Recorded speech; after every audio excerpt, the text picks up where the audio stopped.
আসসালামু আলাইকুম viewers, AutoCAD 2D Bangla টিউটোরিয়ালের আজকের পর্বে আপনাদের সকলকে স্বাগতম জানাচ্ছি। আশা করি আপনারা সকলে ভালো আছেন। আপনারা যারা অটোক্যাড শিখতে চাচ্ছেন তাদের জন্য আমি অটোক্যাডের নতুন একটি সিরিজ শুরু করতে যাচ্ছি। এই সিরিজটিতে আমরা অটোক্যাডের একেবারে বেসিক লেভেল থেকে অ্যাডভান্স লেভেলের কাজ শিখব। আমরা অনেকেই আছি যারা অটোক্যাড শিখতে চাচ্ছি, কিন্তু সঠিক গাইডলাইন না পাওয়ার কারণে আমরা তা শিখতে পারছি না। তো আশা করি আপনাদের জন্য এই সিরিজটি অনেক হেল্পফুল হবে। এই সিরিজটি আমি তৈরি করছি মূলত যারা একেবারে নতুন অটোক্যাড শিখতে চাচ্ছেন তাদের জন্য। তো আপনারা অনেকে আছেন যারা আগে থেকে অটোক্যাড জানেন, তো তারা চাইলে এখান থেকে স্কিপ করে নিতে পারেন। তো সবার প্রথমে আমরা অটোক্যাড সম্পর্কে একটু জেনে নিই। অটোক্যাড এর ক্যাড শব্দের অর্থ হলো কম্পিউটার এইডেড ডিজাইন, যার শাব্দিক অর্থ হলো কম্পিউটারের সাহায্যে নকশা অঙ্কন। অটোক্যাডের সাহায্যে সাধারণ ড্রয়িং ছাড়াও design, block, symbol, logo design, grill design, embroidery design করা যায়। যে কোনো প্রকার স্কেল ড্রয়িং এর জন্য অটোক্যাড এর বিকল্প হয় না। সারা বিশ্বে বর্তমানে বড় বড় স্থাপনার ডিজাইন প্রথমে অটোক্যাডের মাধ্যমে করা হয় এবং ওই অনুযায়ী স্থাপত্য নির্মাণ করা হয়। ডিজাইন ও ইঞ্জিনিয়ারিং এর ক্ষেত্রে যে কোনো ছোট বড় নিখুঁত বিষয় অটোক্যাডের মাধ্যমে যাচাই করে নেওয়া হয়, ফলে সময়, শ্রম ও অর্থের সাশ্রয় হয় বলেই সারা বিশ্বে, বিশেষ করে মধ্যপ্রাচ্যে এর চাহিদা বেড়েই চলছে। তো আপনারা যারা ইঞ্জিনিয়ারিং ক্যারিয়ার শুরু করছেন বা করবেন অথবা আগে থেকেই এই ক্ষেত্রে আছেন, তাদের জন্য ইঞ্জিনিয়ার হিসেবে নিজস্ব কাজের ক্ষেত্রে অবস্থান দৃঢ় করার জন্য অটোক্যাড এর পরিপূর্ণ ব্যবহার জানা অবশ্যই জরুরি। শুধু ইঞ্জিনিয়ারিং জানা থাকলেই চলবে না, এই টেকনোলজির যুগে প্রয়োজন অটোক্যাডের উপর পরিপূর্ণ দখল, নয়তো প্রতিযোগিতার বাজারে ইঞ্জিনিয়ার হিসেবে আপনি পিছিয়ে পড়বেন। তো ভিউয়ার্স, আশা করি আপনারা অটোক্যাড সম্পর্কে বেসিক একটা ধারণা পেয়েছেন। তো চলুন এবার আমরা অটোক্যাড এর ইন্টারফেস নিয়ে আলোচনা করি।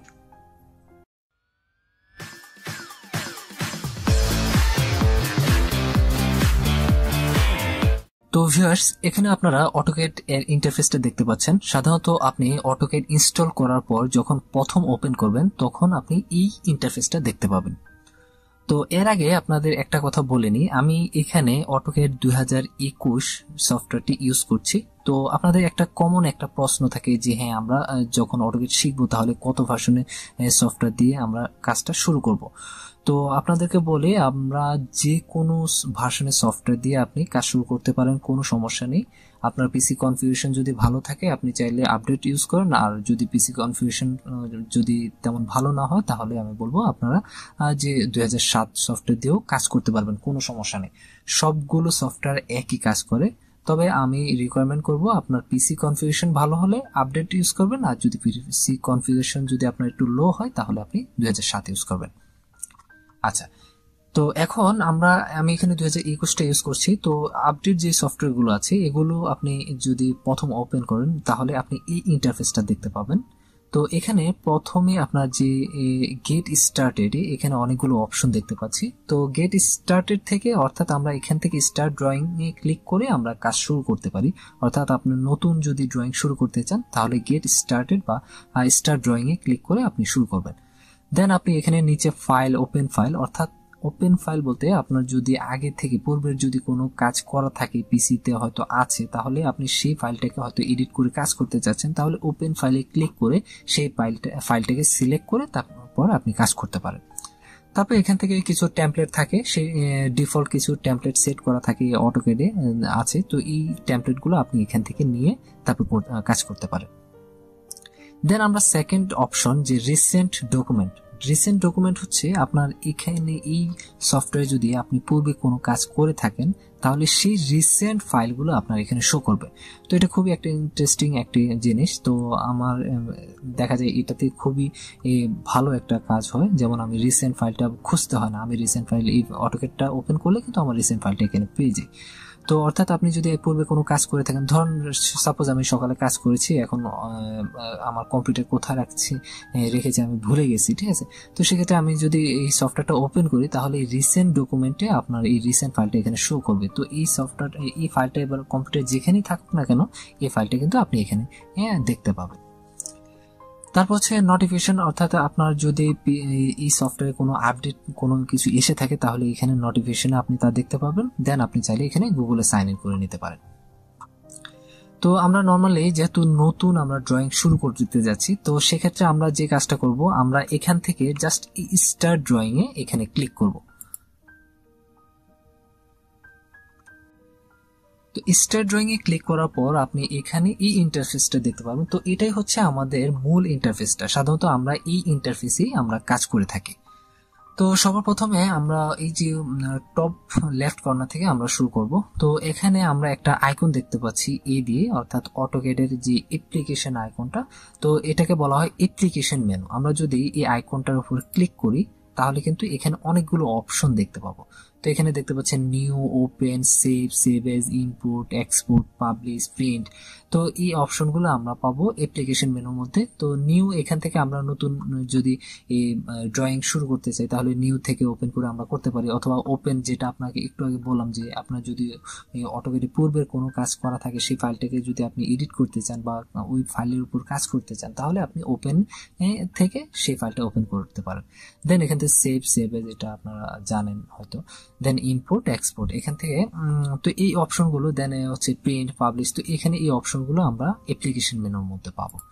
তারপর অ্যাপ্লিকেশন মেনুর পাশে আপনারা এখানে দেখতে পাচ্ছেন ছোট ছোট কিছু টুলস দেখতে পাচ্ছেন বা কিছু আইকন দেখতে পাচ্ছেন। এই যে এই সম্পূর্ণ টুলস বারটাকে বলা হয় কুইক অ্যাক্সেস টুলবার। ঠিক আছে, এই যে এখান থেকে এগুলো দেখতে পাচ্ছেন কুইক অ্যাক্সেস টুলবার। তো এখানে আপনারা যখন সফটওয়্যারটা ইনস্টল করবেন তখন কিন্তু এতগুলো পাবেন না, এখানে হয়তো 2-3টা অপশন পাবেন, বাকিগুলো কিন্তু পাবেন না। তো এখানে আমি সেট করে নিয়েছি। তো কুইক অ্যাক্সেস টুলবার এগুলো যদি আপনি সেট করতে চান তাহলে আপনার যে কাজটা করতে হবে, এখানে একটা এরকম ড্রপ ডাউন মেনুর মতো আপনার একটা আইকন দেখতে পাবেন, অ্যারো চিহ্ন, নিচের দিকে অ্যারো চিহ্ন থাকে। তো এটার মধ্যে আপনি ক্লিক করবেন। তো এটাতে ক্লিক করলে এখানে অনেকগুলো অপশন দেখতে পাচ্ছেন, যেমন নিউ, ওপেন, সেভ। তো এখানে আরেকটা জিনিস খেয়াল করুন, এখানে কিন্তু টিক মার্ক দেওয়া আছে, আবার নিচের এগুলোতে কিন্তু টিক মার্ক দেওয়া নেই। তো যেগুলোতে আপনার টিক মার্ক দেওয়া আছে এগুলো হচ্ছে আপনার এখানে শো করছে, আর যেগুলো টিক মার্ক দেওয়া নেই এগুলো এখানে শো করে না। যেমন সাপোজ এই যে, যেমন এখানে এই যে প্রিন্ট যে আইকনটা, অর্থাৎ এটা প্লট আইকন। তো এখন যদি আমি এই প্লটটাকে আনচেক করে দিই তাহলে কিন্তু এটা এখান থেকে চলে যাবে। সাপোজ আমি এখান থেকে এটাকে আনচেক করে দিই, দেখেন, তাহলে কিন্তু এখান থেকে এই যে প্রিন্ট অপশনটা কিন্তু চলে গেছে বা প্লট অপশনটা চলে গেছে। তো এটা আবার আমার আনার জন্য কি করতে হবে, আপনি জাস্ট এই ড্রপ ডাউন এই মেনুতে ক্লিক করবেন। এই মেনুতে ক্লিক করার পর এই প্লটটাকে আবার টিক মার্ক দিয়ে দিবেন। তো টিক মার্ক দিয়ে দিলে এটা কিন্তু আবার এখানে চলে আসবে। তো এভাবে আপনি চাইলে আপনার কুইক অ্যাক্সেস টুলবারের যে টুলগুলো আপনি নিজের মতো করে সাজাতে পারেন, কোনো সমস্যা নেই। দেন আমরা এর নিচে দেখতে পাচ্ছি এখানে একটা মেনু বার। তো এই মেনু বারটা নিয়ে অনেকে একটা ঝামেলা পড়ে, আপনার অনেকে দেখা যায় এই অটোক্যাড সফটওয়্যারটা ইনস্টল করার পর এই মেনু বারটা এখানে শো করে না। ঠিক আছে, তো সেই জন্য অনেকে কি করে, পুরো সফটওয়্যারটাকে আনইনস্টল করে আবার ইনস্টল করে।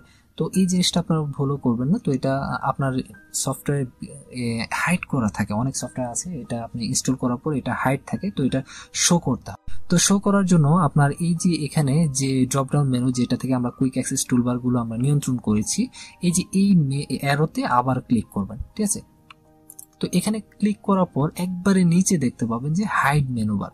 তো আমার এটা তো এখন এই যে মেনু বারটা শো করা আছে, তো আপনি যদি হাইড করতে চান তাহলে এই যে হাইড মেনু বারটাতে ক্লিক করবেন, তাহলে দেখবেন যে আপনার এই মেনু বারটা এই যে এখান থেকে চলে গেছে। তো এটা আবার যদি আপনারা এখানে আনতে চান, যেমন সাপোজ এই যে যেটা আপনাদের বলছি, আপনারা যখন অটোক্যাডটা ওপেন করবেন তাহলে হয়তো এরকম দেখতে পাবেন, তো আপনার মেনু বারটা এখানে নাও থাকতে পারে। তো এটা যদি আপনি আনতে চান তাহলে যে কাজটা করতে হবে, এই অ্যারোতে ক্লিক করবেন। অ্যারোতে ক্লিক করে এবার দেখেন এখানে বলছে কি শো মেনু বার। তো আমরা এখান থেকে জাস্ট এই শো মেনু বারে ক্লিক করব, তাহলে আমাদের মেনু বারটা আবার এখানে চলে আসবে। তো আমরা এই মেনু বারে আমাদের যে অপশনগুলো আছে, যেমন file, edit, view, insert, format, তো সাধারণত ম্যাক্সিমাম আপনার সফটওয়্যারে কিন্তু এই মেনু বারটা থাকে। যেমন আপনি ফটোশপ ইউজ করেন, তারপর Microsoft Word, Excel, PowerPoint, সবগুলোতে কিন্তু আপনার এই মেনু বারটা থাকে। তো দেখা যায় ম্যাক্সিমাম মেনু বারের যে file option, edit option, view option, এগুলোতে যে অপশনগুলো আছে সেগুলো কিন্তু প্রায় সিমিলার হয়। ঠিক আছে, তো আমি এখানে আপনাদের ডিটেলস আজকে দেখাচ্ছি না, আমি জাস্ট এখানে আপনার জাস্ট ইন্টারফেসটা সম্পর্কে একটু ধারণা দিচ্ছি। তারপর আমরা এখানে দেখতে পাচ্ছি বিভিন্ন কমান্ড দেখতে পাচ্ছি, যেমন লাইন, পলিলাইন। তো এগুলা আছে আমাদের এই যে বিভিন্ন ট্যাবে থাকে। তো এটা হচ্ছে যেমন home tab, insert tab, annotation tab, parametric tab, ঠিক আছে। তো এগুলো হচ্ছে প্রত্যেকটা ট্যাবে কিন্তু আলাদা আলাদা প্যানেল থাকে। যেমন হোম ট্যাবে আমাদের কিন্তু ড্র প্যানেল বা ড্র বার, মডিফাই বার, অ্যানোটেশন বার, লেয়ার বার, এভাবে প্রত্যেকটা আলাদা আলাদা প্যানেলে আমাদের বিভিন্ন কমান্ডগুলো থাকে। ঠিক সেম একইভাবে আমরা যদি ইনসার্ট ট্যাবে যাই, তাহলে এখানে ব্লক ট্যাব, তারপর হচ্ছে ব্লক ডেফিনেশন ট্যাব, তারপর হচ্ছে রেফারেন্স ট্যাব, এভাবে প্রত্যেকটা ট্যাবে কিন্তু আমাদের আলাদা আলাদা কমান্ডগুলো সেপারেট করা থাকে। যেমন অ্যানোটেশনে যান, তাহলে এখানে পাবেন টেক্সট, ডাইমেনশনস, তারপরে সেন্টার লাইন, লিডার্স। তো এগুলো প্রত্যেকটা ট্যাবে কিন্তু আপনার আলাদা আলাদা এভাবে আপনি ফাইল ট্যাব আপনার ইয়াগুলো পাবেন, কমান্ডগুলো পাবেন। আচ্ছা, এই ট্যাবগুলো যেই জায়গা আছে, এই সম্পূর্ণ জায়গাটাকে বলা হয় রিবন বার। এই যে যেমন এই যে এখান থেকে সবগুলো দেখতে পাচ্ছেন, এই যে draw, modify, annotation, layer, block, properties, group, এগুলো সবগুলো আছে হচ্ছে আমাদের এর কি রিবন বারে। তো এখন এই রিবন বারটা কি, রিবন এখন অনেক সময় দেখা যায় আপনার এই যে ট্যাবগুলো, অর্থাৎ এই হোম, ইনসার্ট, অ্যানোটেশন বা এই লাইন, অর্থাৎ এই যে কমান্ডগুলো আপনার অনেক সময় দেখা যায় শো করে না। তো শো না করার কারণ হচ্ছে আপনার রিবনটা ক্লোজ করা থাকে। তো রিবন যদি ক্লোজ করা থাকে, তাহলে আপনি যে কাজটা করবেন, কিবোর্ড থেকে রিবন আপনি এই যে যেমন দেখেন আমার এখানে কিন্তু এখন রিবনটা শো করছে, অর্থাৎ রিবন বারের যে কমান্ডগুলো বা ট্যাবগুলো এগুলো শো করছে। এখন যদি আমি এটাকে হাইড করতে চাই, তাহলে আমি যে কাজটা করব, কিবোর্ড থেকে RIBBON, ঠিক আছে, আমি রিবন লেখার পর আপনার এখানে কিন্তু অনেকগুলো অপশন শো করছে। যেমন দেখেন রিবন ক্লোজ, ঠিক আছে, রিবন ক্লোজ দেখাচ্ছে। তো আমি যদি এখন এটাতে ক্লিক করি, তাহলে কিন্তু এই যে দেখেন আমার কিন্তু এখান থেকে সবগুলো অপশন এখানে বা সবগুলো ট্যাব কিন্তু এখান থেকে হাইড হয়ে গেছে, ঠিক আছে। তো আপনাদের অনেক সময় এই জিনিসটা হয়, তো এটাতে ঘাবড়ানোর কোনো কিছু নেই। আপনি যদি এটাকে আবার পুনরায় আবার আগের অবস্থায় নিয়ে আসতে চান, তাহলে আপনার যে কাজটা করতে হবে, আপনার আবার এই যে আমরা যে কাজটা করি, আমরা কিন্তু কোনো অটোক্যাডে কোনো কিছু লেখার জন্য আমরা ইউজ করি এই কমান্ড উইন্ডোটা, এটাকে বলা হয় কমান্ড উইন্ডো। এই যে নিচে দেখতে পাচ্ছেন টাইপে কমান্ড, তো এই অপশনটাকে বলা হয় কমান্ড উইন্ডো। তো আমরা এই জায়গায় আমরা আবার রিবন লিখবো, RIBBON, ঠিক আছে, রিবন বার, ঠিক আছে। অথবা এই যে এখানে রিবন অপশন আসছে, আমরা জাস্ট রিবন লিখে এন্টার প্রেস করব, তাহলে এই যে আমাদের অপশনগুলো বা ট্যাবগুলো আবার চলে আসবে। তো আপনাদের যদি রিবনটা এখান থেকে হাইড হয়ে যায়, তাহলে জাস্ট কিবোর্ড থেকে রিবন লিখে এন্টার প্রেস করবেন, তাহলে কিন্তু আপনার এই যে ট্যাবগুলো আবার চলে আসবে। আচ্ছা, দেন আমরা এখানে এর পরে দেখতে পাচ্ছি এখানে হচ্ছে এই যে দুটো ট্যাবের মতো, এইগুলোকে বলা হয় ফাইল ট্যাব, ঠিক আছে। তো এখন এই সফটওয়্যার এই জিনিসটা আমার কাছে খুবই ইন্টারেস্টিং লেগেছে। তো সেটা হচ্ছে এই যে যেমন দেখেন আমার এখানে ড্রয়িং 1, এই ট্যাবের মধ্যে আমি এখন আমার যাবতীয় কাজ করতে পারি, ঠিক আছে। কাজ করার পর এখন মনে হলো না আমি আরেকটা ফাইলে কাজ করব, তো সেক্ষেত্রে আমরা যে কাজটা করতে পারি, এই যে নতুন একটা ফাইল, এই যে নিউ ড্রয়িং, ঠিক আছে, এই যে এইখানে যে প্লাস আইকনটা দেখতে পাচ্ছেন, এটাতে ক্লিক করলে আমরা নতুন একটা ট্যাব তৈরি হয়ে যাবে বা নতুন একটা শীট বা নতুন একটা ফাইলে আপনি কাজ করতে পারবেন।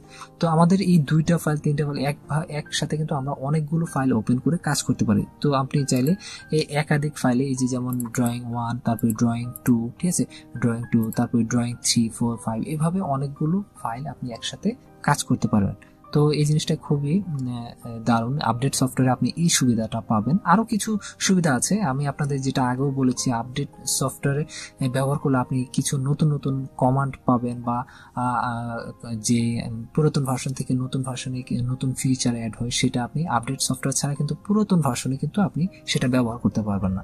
তার মানে এই না যে আপনি পুরাতন ভার্সনে আপনি কাজই করতে পারবেন না, এটা না। হয়তো কিছু কিছু কমান্ড আছে যেগুলো আপনি পুরাতন ভার্সনে পাবেন না। তারপর এখানে আপনারা এখানে দেখতে পাচ্ছেন একটা সার্কেল, যে ENS, তো এটাকে বলা হয় ভিউ কিউব, ঠিক আছে। তো সাধারণত এটা আমাদের 3D কাজের জন্য প্রয়োজন হয়। তো আমরা যেহেতু 2D কাজ করব, তো এটা নিয়ে আর আমি এখন বিস্তারিত আলোচনা করছি না। তো দেন আমাদের খুবই ইম্পর্টেন্ট একটা জিনিস হচ্ছে, এটা হচ্ছে এই যে UCS, এটাকে বলা হয়, এই যে XY যে অপশনটা দেখতে পাচ্ছেন, এটা সবসময় আপনারা দেখবেন যে বটম লেফট কর্নারে এটা এখানে থাকে। তো এটাকে বলা হয় UCS, অর্থাৎ ইউজার কোঅর্ডিনেট সিস্টেম। তো তো অটোক্যাডে সাধারণত আমরা এই ইউজার কোঅর্ডিনেট সিস্টেমের উপরই আমরা কাজ করে থাকি। তো এই ইউজার কোঅর্ডিনেট সিস্টেম অর্থাৎ ইউসিএসটাকে দেখা যায় আমরা এখানে ফিক্সড করে রাখি, কারণ আমাদের কাজের ক্ষেত্রে যখন আমরা কাজ করব আমরা জুম ইন জুম আউট করলে দেখা যায় আমাদের ইউসিএসটা বারবার আমাদের কাজের হ্যাম্পারিং করে, আমাদের কাজের সমস্যা করে। তো সেই জন্য আমরা এই যে ইউসিএসটাকে এখানে লক করে রাখতে পারি। তো লক করার জন্য আপনার যে কাজটা করতে হবে, আপনার এখান থেকে যেতে হবে ভিউতে, এই যে এখানে ভিউ অপশনে যাবেন, ভিউ থেকে একবার নিচে ডিসপ্লে নামে একটা অপশন পাবেন, এখানে ডিসপ্লে থেকে ইউসিএস আইকন থেকে এখান থেকে আপনারা এই যে অরিজিনটাকে এখান থেকে আনচেক করে দেবেন। তো এখান থেকে যদি আমরা অরিজিনটাকে আনচেক করে দিই, আনটিক করে দিই, তাহলে দেখবেন যে আমাদের ইউসিএসটা এই জায়গায় ফিক্সড হয়ে থাকবে, এটা নাড়াচাড়া করবে না। আচ্ছা, তারপর এখানে আপনারা দেখতে পাচ্ছেন যে মডেল, লেআউট 1, লেআউট 2, তো এগুলোকে বলা হয় লেআউট ট্যাব। তো সাধারণত আমরা প্রিন্টিং এর জন্য এই লেআউট 1, লেআউট এই যে ট্যাবগুলো ব্যবহার করে থাকি, ঠিক আছে। এগুলোতে এই যে এই ট্যাবগুলো ব্যবহার করে আমরা ড্রয়িং করার জন্য, যেমন ড্রয়িং 1 আমি আপনাদের বলেছি কি ফাইল ট্যাব, এগুলোকে বলা হয় কি ফাইল ট্যাব, ঠিক আছে। তো আমরা ড্রয়িং করার জন্য এই ফাইল ট্যাবটা ব্যবহার করে থাকি। আর নিচে যে ট্যাবটা দেখতে পাচ্ছেন এটাকে বলা হয় লেআউট ট্যাব, বা আমরা প্রিন্টিং এর জন্য যে এই ট্যাবগুলো ব্যবহার করি এটা প্রিন্টিং এর জন্য, ঠিক আছে। অর্থাৎ এখান থেকে আমরা প্রিন্ট সেটআপ করে, পেজ সেটআপ করে তারপর আমরা প্রিন্ট দেওয়ার জন্য এই লেআউট ট্যাবটা ব্যবহার করি। আর এই মডেল স্পেসে আমরা যে কাজটা করি, এই যে ব্ল্যাঙ্ক যে এরিয়াটা দেখতে পাচ্ছেন এটাকে বলা হয় মডেল স্পেস, ঠিক আছে, এটাকে বলা হয় মডেল স্পেস। তো সাধারণত এখানে আমরা ড্রয়িং করে থাকি, দেন আমরা এই লেআউট ট্যাবে এসে আমরা ওই যে মডেলটাকে আমরা এখানে সেট করে তারপরে আমরা প্রিন্ট করে থাকি। তারপর এখানে আপনারা যেখানে এটা দেখতে পাচ্ছেন এটাকে বলা হয় স্ট্যাটাস বার, ঠিক আছে। এই যে নিচে অনেকে আপনারা এটা বটম টুলবারও বলেন, ঠিক আছে। তো এটা সাধারণত এটাকে বলা হয় স্ট্যাটাস টুলবার, বটম টুলবার বলেন, সমস্যা নেই। তো এটা হচ্ছে স্ট্যাটাস বার। তো স্ট্যাটাস বারে এখানে আপনার প্রয়োজন অনুসারে আপনার কিন্তু এখানে এই যে অপশনগুলো রাখতে পারেন। যেমন এখানে আমি যে আমার কাজের ক্ষেত্রে যেগুলো প্রয়োজন হয় আমি এখানে এগুলো রেখেছি, আর বাকিগুলো কিন্তু আমি হাইড করে রেখেছি। তো এখানে আপনি চাইলে এগুলো কাস্টমাইজ করতে পারেন। তো কাস্টমাইজ করার জন্য যে কাজটা করতে হবে, আপনার এই যে একবারে কর্নারে আপনার এখানে কাস্টমাইজেশন নামে একটা অপশন পাবেন, ঠিক আছে। তো এটার মধ্যে আপনার ক্লিক করলে তাহলে এখানে সবগুলো অপশন এখানে শো করছে। তো ঠিক সেম, তো এখানে যেগুলো আপনার টিক মার্ক দেওয়া আছে সেগুলো আপনার এই বটমে শো করছে, আর যেগুলো টিক মার্ক দেওয়া নেই সেগুলো এখানে শো করে না। সাপোজ আমি এখন এই যে আমার এই জায়গায় কোঅর্ডিনেটটা শো করতে চাচ্ছি, তো এই যে কোঅর্ডিনেটটা কিন্তু আনটিক দেওয়া আছে। তো আমি এখন যদি এই কোঅর্ডিনেটটাকে এখান থেকে সিলেক্ট করি তাহলে কিন্তু আমার এই যে কোঅর্ডিনেটটা এখানে শো করছে, ঠিক আছে। তো এভাবে আমাদের যে যে এই অপশনগুলো আমাদের এনাবল করার প্রয়োজন আমরা এখান থেকে এই কাস্টমাইজেশনে গিয়ে আমরা এখান থেকে এনাবল এবং ডিসেবল করতে পারি। এই যে আমি এখন কোঅর্ডিনেটর ডিসেবল করে দিয়েছি, এখান থেকে কিন্তু কোঅর্ডিনেটটা চলে গেছে। তারপর আমাদের এখন আপনারা যে একটা ক্রস দেখতে পাচ্ছেন এটাকে বলা হয় ক্রস হেয়ার। অটোক্যাডে এই যে কার্সরের সাথে যেটা অ্যাডজাস্ট হয়ে থাকে এটাকে আমরা বলি ক্রস হেয়ার। তো এখানে আরেকটা জিনিস, আমাদের এই যে কমান্ড উইন্ডোটা, এই কমান্ড উইন্ডোটা চাইলে কিন্তু আমরা এখান থেকে এটাকে বড় ছোট করতে পারি। আবার অনেক সময় আবার আমরা চাইলে কিন্তু এখান থেকে এটা মুভমেন্টও করতে পারি। এই যে এই জায়গায় ধরে কিন্তু আমরা এটা মুভমেন্ট করতে পারি। অনেক সময় দেখা যায় আমরা যখন মুভমেন্ট করি, বা অনেক সময় দেখা যায় ভুলে আমরা এই কমান্ড যে উইন্ডোটা এখান থেকে ক্লোজ করে ফেলি। সাপোজ এই যে দেখেন আমাদের কিন্তু কমান্ড উইন্ডোজটা আমরা এখান থেকে ক্লোজ করে ফেলেছি।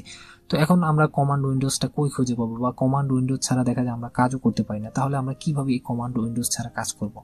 তো এই কমান্ড উইন্ডোজটা কিন্তু খুবই ইম্পর্টেন্ট। তো এই আপনাদের যদি কারো এরকম হয়ে থাকে তাহলে আপনারা যে কাজটা করবেন, জাস্ট কিবোর্ড থেকে Ctrl+9 ক্লিক করবেন, তাহলে কিন্তু এই কমান্ড উইন্ডোজটা আবার এখানে চলে আসবে। তো আবারও বলছি, আপনারা যদি এই কমান্ড উইন্ডোজটা যদি আপনি ভুলে এখান থেকে ডিলিট করে দেন তাহলে আপনি কি করবেন, Ctrl+9 ক্লিক করবেন, তাহলে কিন্তু আপনার এই কমান্ড উইন্ডোটা চলে আসবে। তো ভিউয়ার্স, আশা করি আপনারা অটোক্যাড এর ইন্টারফেস সম্পর্কে হালকা ধারণা পেয়েছেন। তো আজকে আমি আর বিস্তারিত আলোচনা করছি না। তো পরবর্তী ভিডিও থেকে আমরা আমাদের যে অটোক্যাডের ক্লাসটা প্রপার শুরু করব। তো আজকে এই পর্যন্তই, পরবর্তী ভিডিওর আমন্ত্রণ জানিয়ে আজকে এখানে বিদায় নিচ্ছি। সকলে সুস্থ থাকবেন, আল্লাহ হাফেজ।